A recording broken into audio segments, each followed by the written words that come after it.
Hey guys, Moose here. Welcome back to another episode of Planetbase, and in fact, the last episode of Planetbase. Power storage critical. That's not a good sign.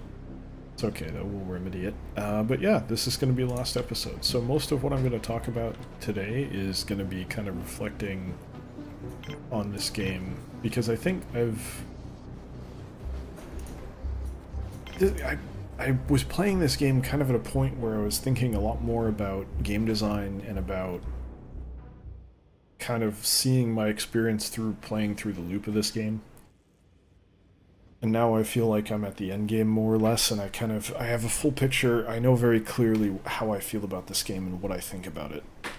So I'll kind of go through that, and I've been more or less talked about most of it already, but I'd like to kind of go back, especially in the last episode, and kind of talk through it, think about it, because it is interesting, in my opinion. There's a lot of interesting aspects to this, and there's a good game in here, but there's some major flaws that cost the game big time. And I'm not going to harp on every little one of them, because I've done that throughout the series. I don't need to recap it all. You guys know the drill. But I'll kind of very generally recap and kind of talk through my feelings about the game. Call it like a mini review, I guess. If you want to think of it in those terms. Yeah, we ran out of power. That's fine. It was the blizzard killed us. It's the stupid, Blizzards are rough, it's fine. We have no need of any trading. Daybreak coming here, we should be totally fine. Power will come back on, we're okay. Just everyone calm down, no one's gonna die, just be patient. Okay, so there you go. The warnings were like the first thing that I saw in this game that I was like, no, okay, come on, this is stupid. I don't need 20 warnings for low oxygen, okay? It's highlighted red and it pops up and makes an annoying noise every 2 seconds. Yes, thank you. So that's the first thing. But yeah, there's more to it than that, obviously. So let's break it down. There's early game, mid game, late game. This game does a pretty good job of differentiating between them. However, it does not do a good job. It does not do a good job of managing them. Early game is by far the worst. That is where everything kind of sucks, I guess. In my opinion. It's way too slow. The problem is, because of the way the game is set up, where you unlock only the highest tier of stuff, by which I mean patents, which is... yeah, these guys here. These are the only unlocks. Everything else you start with. Because of that, there's no... the only transition to mid-game is material availability. That's it. That's the only thing that separates early game from mid game, is access to sufficient materials to build the base, sufficient large base, basically. So you could say one of two things. Either the early game doesn't exist because you already have everything to make it mid game except the buildings that have already been made, or the early game exists and it takes way too damn long because you're just basically throwing your head against a wall until you have enough metal and bioplastic to just make everything. Because there is no incremental progress. You can't not have oxygen, you can't not have power, you can't not have food. Everything is mandatory. There is no... the only, entertainment is the only, not 100% necessary structure, basically. Entertainment factor, okay, let's go through it. Necessary, necessary, necessary. Putting these together, necessary, necessary, necessary. Unnecessary, unnecessary, unnecessary, necessary, unnecessary, unnecessary. Okay, so the only unnecessary... there's half the buildings are unnecessary. Or not mandatory, I suppose, is the better way of putting it. The problem is those buildings don't do anything, really. the lab makes med packs, but the other half of it is making meat, which is just a different type of food. That's not really anything new. And med packs are tied to sickbay. The sickbay is just a binary, are you a useless citizen or can you work thing, which kind of, everything here is binary. And that's the issue with the early game. Between that and the material availability being the only thing, but that's, everything being binary is what makes that the case. That's what makes it such that there's no actual progression other than, hey, do I have enough stuff? That's all that it takes, basically. So the early game is easily, like I said, the worst part of the game. It's bad. There's no sugarcoating it. It's bad. And that's just the way that they've designed it. Okay, we're fucked here. That guy's toast. Yeah. Alright, bunch of people are gonna die. That's okay. It's the last episode. Even if we wipe, it doesn't really matter. Anyway, so then you go to mid-game. Mid-game is what the game is actually tuned for. Everything works in mid-game. Everything makes sense in mid-game. It's fine. I hate that it resets the speed all the time. It's beset by a lot of flaws like that, where it resets everything. Speed, a bunch of other crap, all the warnings, the UI is trash. The achievement things, where it just takes control of the game for 15 seconds and doesn't let you do anything. That's trash. Yeah, okay. Everyone's dying. Alright, we finally dealt with it. Are we taking new Yeah, you need to get new colonists. In fact, you need to exclusively get new colonists. So we'll replace the people that died. Hopefully we don't have a mass die-off. But again, last episode doesn't really matter. So basically, mid-game is where everything that works. It does what it's supposed to do. It's not as long as I would like. There's not as much variety as I would like. You're kind of fundamentally, like... It's weird, because if you think about a game like Life is Feudal Forest Village, you kind of expect to deal with a lot more space, right? Like, the scale is much larger. If you think about it, this game is like very small scale for the number of people that you get. Really only talking about, like, how many buildings? Like 2 of each? 3 of each, maybe?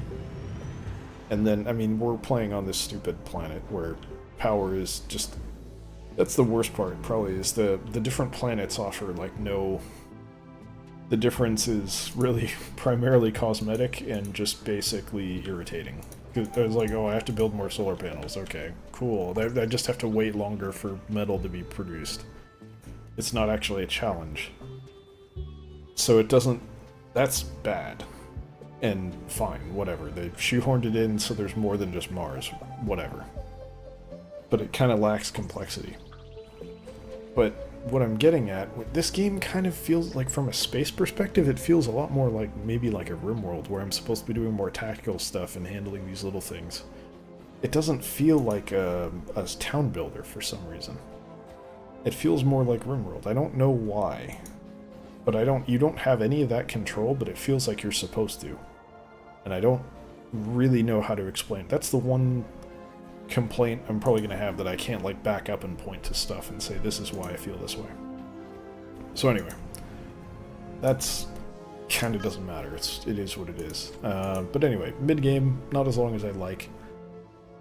Which is, I think, a major issue that plagues kind of all town builders like this. You can't... It's really hard to do... Okay, good, but I don't want you guys, I want colonists. It's really hard to do a game like this. And have it have extended play, I guess. I'm having a hard time explaining what I mean here, but it's difficult to make a town builder that has good replayability. I don't think anyone has done it yet. I think I know how to make that game, and I've talked about it before. I think I know what kind of mechanics would make that game fun, but this isn't it. Banished isn't it, Life is Feudal isn't it, this isn't it. They're fun games. Banished in particular stood out because it was sort of, I think for a lot of people, their first introduction to this type of game. But even it doesn't really have all that much replayability. And much like Planetbase, it didn't have that much content either. Life is Feudal went a bit further and did an okay job by having you unlock stuff, but that's like... anyone should have been able to see that would be a mechanic you'd want to add here. Unlocking stuff, not just patents. Like I said, patents are extremely limited in what you can actually unlock. So it's kind of rough. I'm worried about another blizzard, I guess. Get something building up here. So anyway, mid-game basically suffers from the same problems that all town builders do, which is you just kind of do it and then you're done. And that transitions nicely in the endgame, to which I say, what endgame? Because basically, as is tradition with every town builder, you get mid-game extended to wherever it ends, which is when you have everything up and running. And then you're basically just building, you're just making additions. You're just doubling up whatever you had and putting in the same thing again in another little area and then filling up the map and then you're done. There's no, like... basically, people who make these games for some reason don't seem to understand the gameplay loop, I guess. This has... it's basically a management game. There is no gameplay loop. The gameplay is, did you build the right things in the right amounts to satisfy your demands? That's more or less it. There's no... and I'm not talking like, oh, well, you need to put a first-person shooter into this, but, you know, maybe that would be an interesting thing to do. Maybe it would be cool that when... you know, I don't think it would work with something with a colonist population on this scale, but, you know, maybe when there's a intruder, you go into first person and you have to hunt them down. I wouldn't suggest that. I would suggest a completely different mechanic to make it more entertaining, which would be kind of my go-to mechanic for situations like this, which tends to be, what was it? Basically, you'd have a certain, in this case it would be guards, you'd expand guards to be more than just guards, and you would send them out on a mission to come back with something. And you'd have to kind of expand the resources and kind of change how they work, because this kind of sucks right now. Like, what am I going to get that I would want? There's nothing that I could reasonably get. Like, prestige, why do I care about prestige? The game never gives me anything that makes me think I should give a damn about what this is. Why do I care? There's some achievement tied to it, so I can have the gameplay taken away from me for 15 seconds while I just stare at something that I read in the first 2 seconds of seeing it. You know, they're like, what are you giving me? What's the payout? Because you have the gameplay loop or the, you know, management game for the very basic, like, minute-to-minute stuff, but there's no hour-to-hour gameplay. So if you don't have that hour-to-hour gameplay, you can't have a game that is replayable over that period of time. It just, it turns into what we're doing here, which is just like, I'm looking around, what do I add to this? What could I reasonably add to this colony right now? Also, by the way, I don't know why they do this, but every fucking town builder, they always have a ton of impassable terrain. For no reason. Like, they bug the crap out of me in Banished, too. Like, if you're gonna make it so I can't build on a mountain, don't have so many freaking mountains. And I know you can change the map type in Banished and everything, and that's fine, but... it's, at least Banished had tunnels, man. Like, come on. It just gets frustrating. So anyway, there's a lot of issues here. I think there's the guts of a really good game, or an okay... like the guts of like a 7 to 8 out of 10 game are here. This, maybe, like, being honest, is like a 6. I enjoy it because this is, I live in 5s and 6s, so this is my bread and butter. I play 10s too, don't get me wrong. I played Breath of the Wild, I played... what are the other 10s that I've played over the last couple of years? A lot of them are not going to be 10s to other people. They're just going to be 10s to me. I'd say Darkest Dungeon, but I played so much of it that I got sick of it. I did like 200 episodes on that. That blew me away. I beat it though. I can be proud of that. Maybe build something down here. Maybe. What again? Like, what the hell do I even build? We genuinely don't need anything.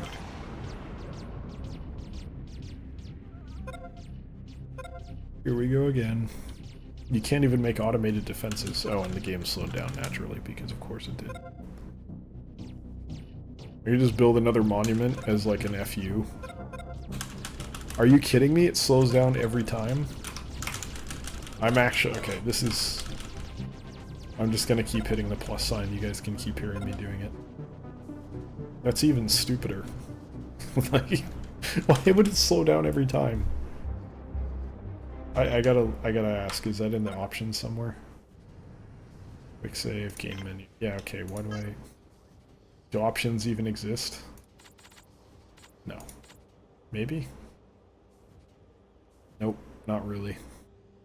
Yeah, so, you know, there's some flaws here. There's some serious flaws here. But this is, like... I enjoy this game. I would recommend it for, like, $10 or $15. I don't know how much it is right now. Probably more than that, knowing the way things go on Steam. But... I don't understand games like this from a developing standpoint, because there's enough here that if you just made some smart decisions and you took a critical look at the mirror in looking at how the gameplay works and how the early game feels and how the late game feels, there's just so many basic things. And I talked about this with the fifth, where when you get an achievement, it takes away everything for 15 seconds. You just have to look at a stupid thing that you can't skip. No sane person would ever look at that in development and think that that was a good choice. You just wouldn't. And it bugs the hell out of me when I play games like this, that I see something like that. I'm like, look, instant improvement. You just do one thing and you've improved your game. Change that. It would make it meaningfully better. Which is incredible when you're talking about removing a small thing that really has no purpose to exist. So I just don't understand when I look at a game like this how you wouldn't take those opportunities to improve this. And it's baffling to me that someone wouldn't be able to see that and understand it.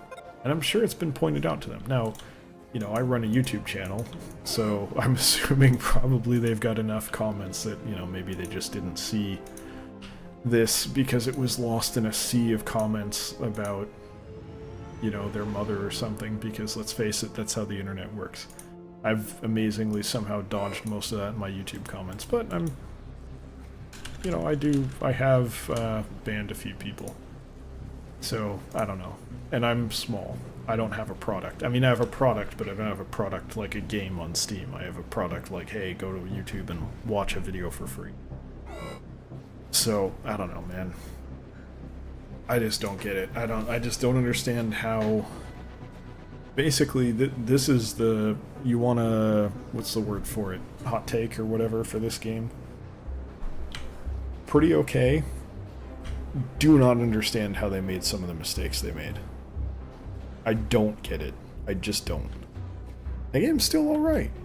But I don't understand. Because they seem like such mind-numbingly easy mistakes to catch that I just don't get it.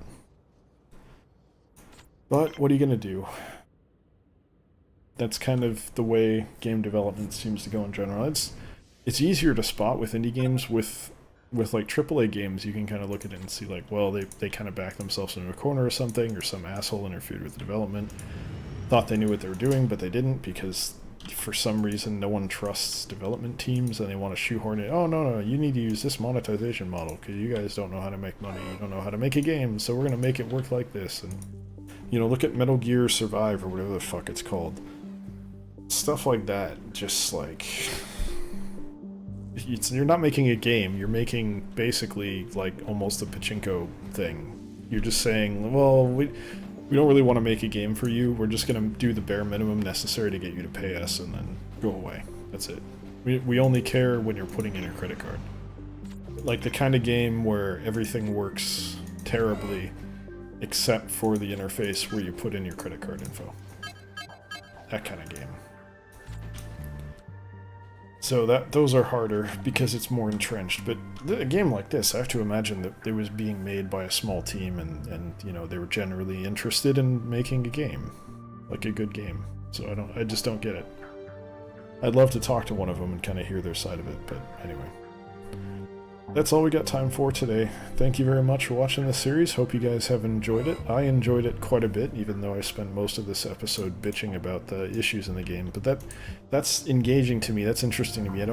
I could look at a piece of flawless art and say, "Whoa, this is so beautiful because of this, this, and that." But it's educational and meaningful to look at something and objectively look at its flaws and be honest about what's not working with it and what would be better. Because that's how you learn.